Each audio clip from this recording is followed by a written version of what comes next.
Сайн бацгаана уу хүүхдүүд. Ингээд хүүхдүүд та бүхэнтэйгээ 2 дахь телевиз хичээлээрээ уулзч байгаадаа баяртай байна. За, өнөөдрийн багшийнх нь хичээлийн сэдэв утга ялгсан үгийг зөв унших, бичих.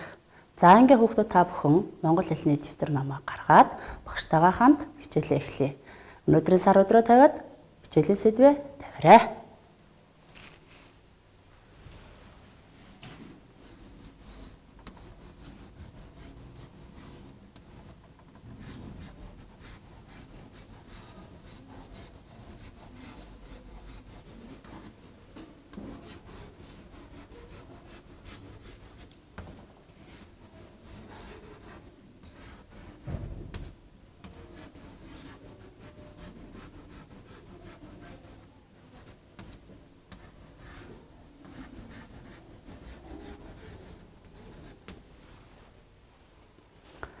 За хүүхдүүд та бүхэн өнөөдрийн хичээлийн сэдвээ тавьсан бол багш руугаа анхаарлаа хандуулаарай.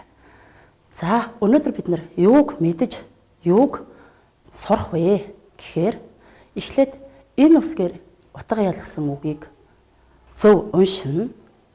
За дараа нь энэ үсгээр утга ялгсан үгийг нүдлэн.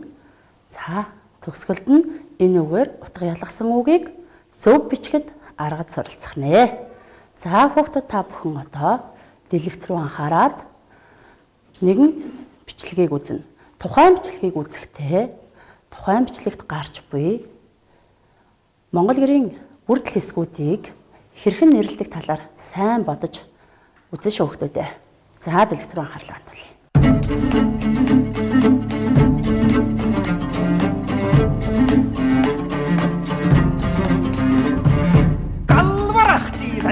Mod katri haurva hengstudorvan undisen jammer ornda ko sehen sallanden jammer shawlivde pulvi chufsam bayin jammer vargan haramva alvarchi mod katri kuisen dorganisho hengstudorvan undisen osin ornda ol sehen sallanden herdigil bongolsho 올리셨던 그선이 그리기를 하루되셔 앙뚜가라 갈로이 얌머러 버흥 치러봐 아치 산던 못우리 얌머러 같이러 올라가봐 허이르도 가라 갈로이 얌머러 버흥 치러봐 허우를 뜬야야.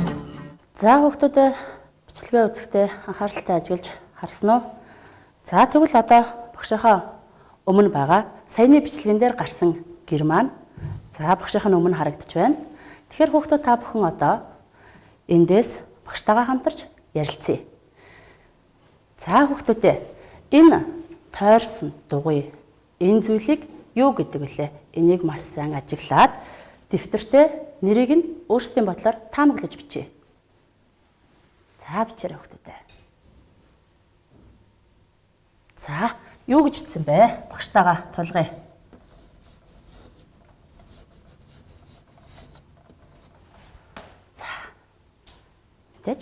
Хан.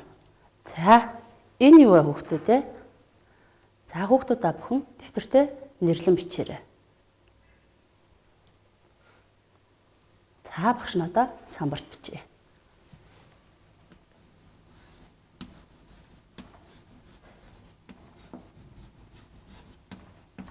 Гэрийн баг нь байх нэ. За энэ юу вэ хүүхдүүдээ? Мөн дэвтэртээ нэрлэн бичээрэй. За одоо багш нь самбарт бичье.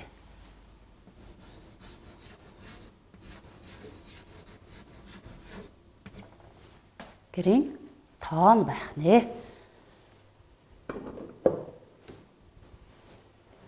За тэгвэл энэ юу вэ хүүхдүүдээ? За дэвтэртээ нэрлэн бичээрэй.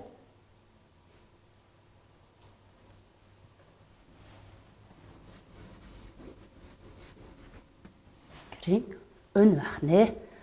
За хүүхдүүд та бүхэн өөрсдийн бичснээ багшийнхаа самбарт бичсэнтэй тулгаад нэг хараарай. За одоо дэлгэц рүү анхаарлаа хандуулад багшийнхаа өгсөн зургийг ажиглана. Тухайн зүйл саяны бидний нэрлсэн гэрийн бүрдэл хэсгүүд байгаа. Хэрхэн ямар бүрдэл хэсэг маань яаж тогтож байгааг та бүхэн ажиглан хараарай. За, анхааралтай ажигласан бол хүүхдүүдээ хан гэдэг маань ханыг хийхдээ нойтон бургасыг хэлбэржүүлэн хатаад сүүдэр газар хатаад гэм байна. За, багна маань юмыг тулж тулгуурладаг зүйл байх нэ. Тоон маань гэрийн тэргүүн буюу толгой гэж бэлэгддэг байх нэ. Сурах хүчгийнхаа 64-р хуудсыг гаргаад 2 онцгойг хүүхдүүд та бүхэн онцгоны хариуг дэвтэртээ таамаглан бичнэ шүү. Эхний онцгой ишигнийвэр ийшээ тийшээ. За, 1 гэж дугаарлажгаад хариултаа бичээрэй.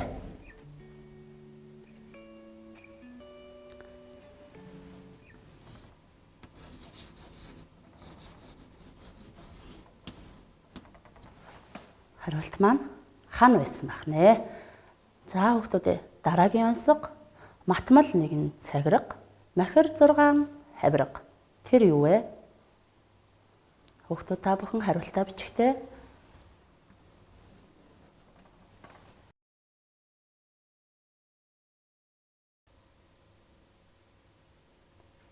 За, энэ маань зөв хариулт нь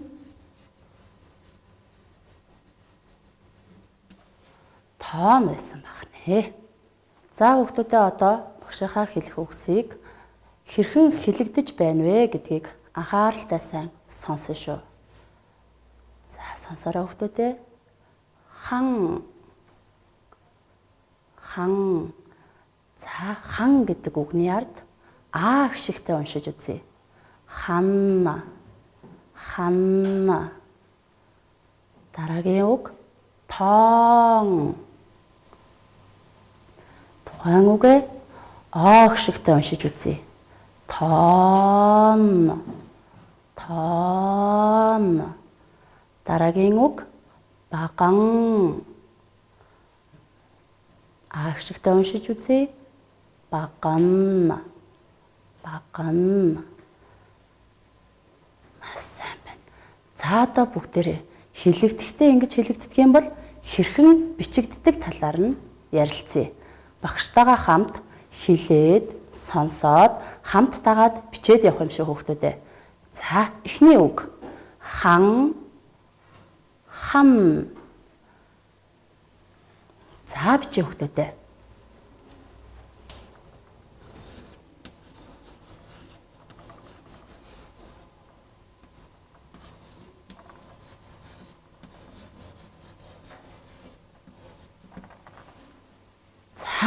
Дараагийн үг тоон. Багшигаа хэлж байхад дагаж хэлж үзээрэй хүүхдүүдээ. Хэлж байх явцдаа хэрхэн хэлэгдэж, сонсогдож байна вэ гэдгийг дахин санаж яваарай.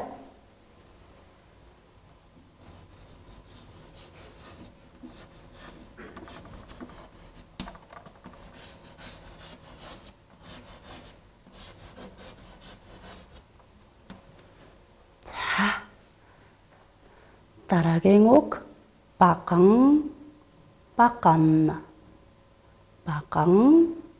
баган. За, бичиж үзье.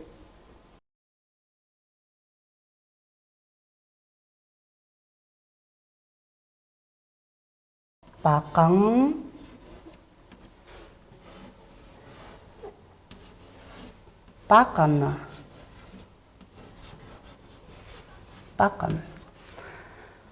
За, одоо багштайгаа хамт тухайн үгнүүдээ эхнээс нь дахиж уншина. Уншихдаа хамт уншина. Хэлэгдэж байгаа байдал, бичигдэж байгаа байдлыг уншихдаа ямар нэгэн өөр өнгийн харандаа одоо гартаа барьж болно. Эсвэл балын харандаага бас барьж болох юм шиг хүүхдүүдээ.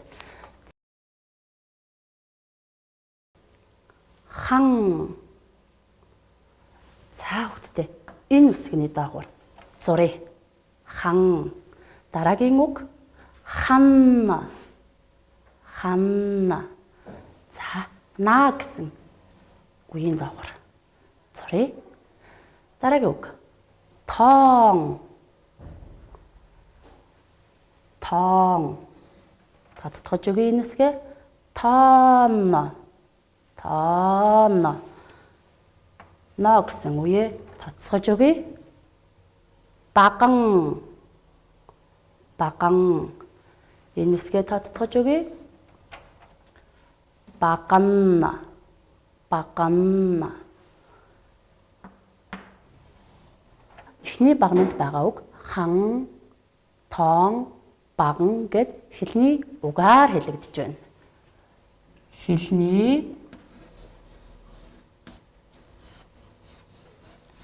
Хэлний угийн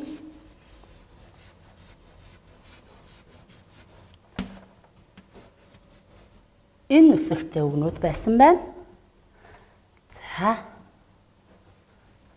дараагийнх нь хан, тоон, баган гэд хэлний үзүүрээр хэлэгдэж байгаа. Хэлний үзүүрийн энтэй үг байжээ. Хэлний үзүүрийн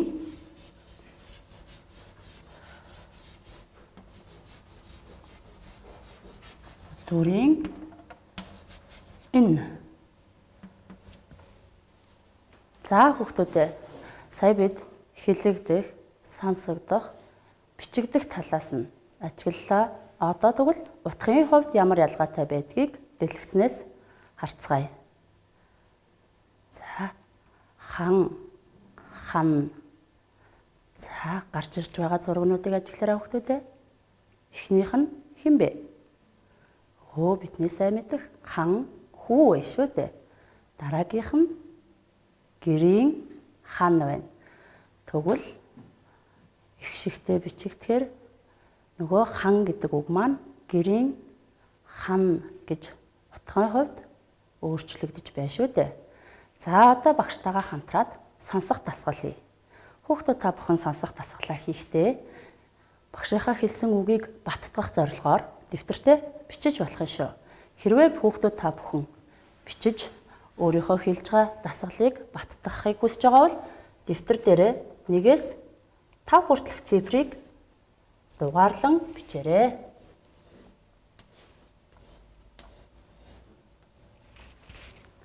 За бичсэн хүүхдүүдээ. За багш нь үгүй хэллээ. Сайн анхааралтай сонсон шүү. Эхний үг. Хан.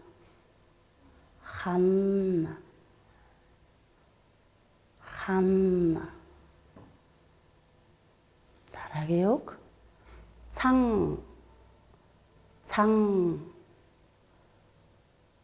Цан. Дараагийн үг. Он.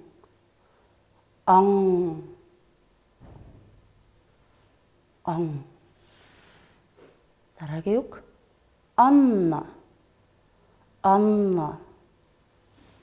Он. Хамгийн сүүлийн үг. Тоон.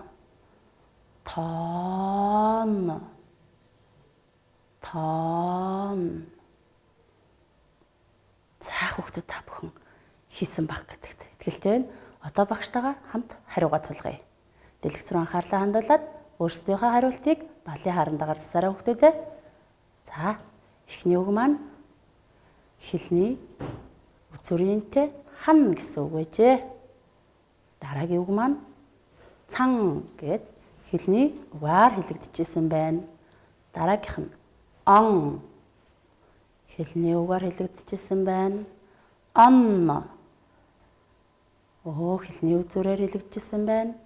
Тоон хэлний үзүүрээр хэлэгдэжсэн байна. Стай мандаг хүүхдүүд өөрсдөө зассан баг. За багштайгаа хамтраад дасгал ажиллая. Дэвтэр дээрээ дасгал 1 гэж бичээрэй.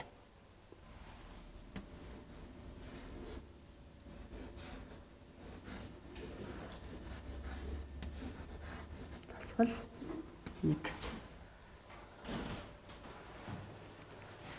За бид өмнөх хичээл эхэлж байхад багш нь та бүхэнд үг тайлбарсан байгаа шүү дээ. Тэрийгээ сайн бодорой хүүхдүүдээ.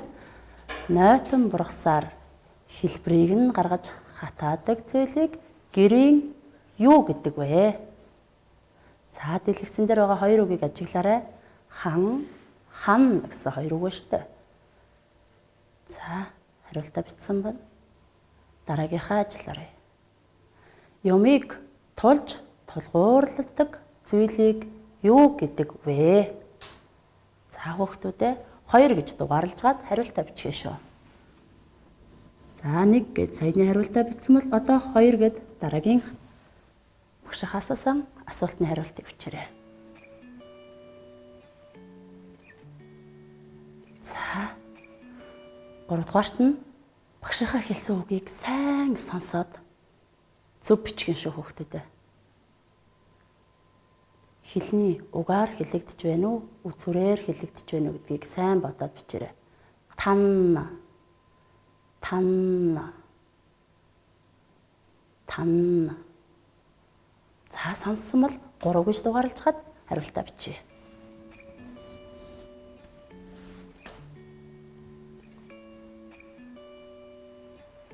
За сайн байна. За хүүхдүүдэд дэвтэртээ дасгал 2 гэж тавиад дасгал 2-аа ажиллая.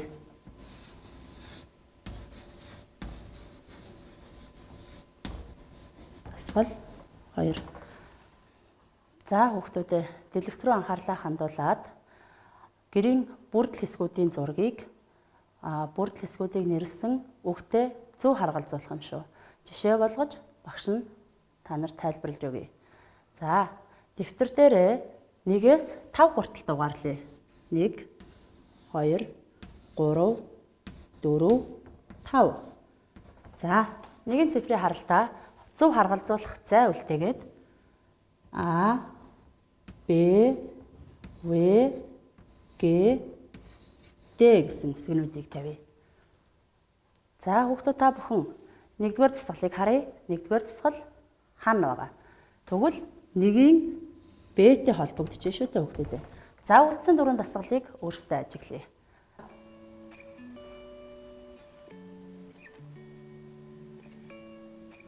За хүүхдүүд та бүхэн зөв харгалзуулж дууссан бол багшуугаа анхаараарай. За өөрсдийнхөө хийсэн дасгалыг зөв эсгийг багшийнхаа самбарт харгалзуулсантай тулгаад нэг хараарай. За дараагийн дасгал. Дасгал 3. Дэвтэртээ дасгал 3 гэж бичээрэй хүүхдүүдээ.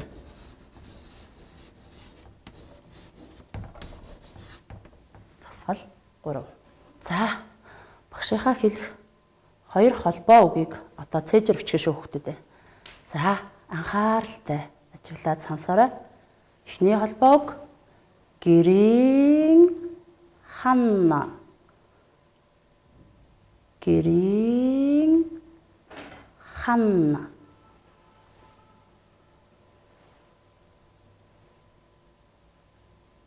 За дараагийн холбоог хос баганна. Хос баганна. За хүүхдүүд та бүхэн саяны бичсэн 2 холбоо үгээрээ өгүүлбэр зохиох юм. Өгүүлбэр зохиохоос өмнө тухайн үгээ хэрхэн бичснээ зөв эсгээ хянаа. Эхний холбоо үг гэрийн хан.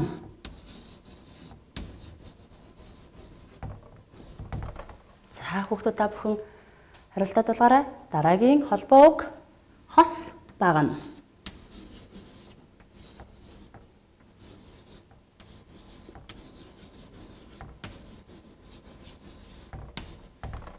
За ингэж бичих байжээ хүүхдүүд. За хүүхдүүд та бүхэн тухайн холбоо үгээ оруулаад нэг өгүүлбэр зохиоё.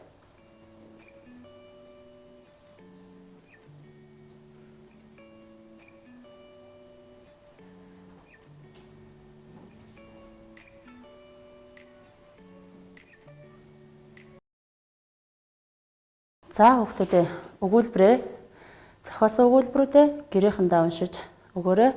Одоо дэлгэц рүү анхаарлаа хандуулад хүүхдүүд хэрхэн зохиосныг харъя. Эхний өгүүлбэр аав гэрийн хан хийв гэж зохиосон байна. Дараагийн өгүүлбэр гэрийн хан тэгс сайхан харагдлаа. Дараагийн өгүүлбэр би хос баган харлаа. Дараагийн өгүүлбэр маань Монгол гэр хос багантай. За хүүхдүүд та бүхэн одоо багш руугаа анхаарлаа хандуулъя. Хэдүүлээ өнөөдөр юу сурч, юу мэдснэ эргээд нэг харъя.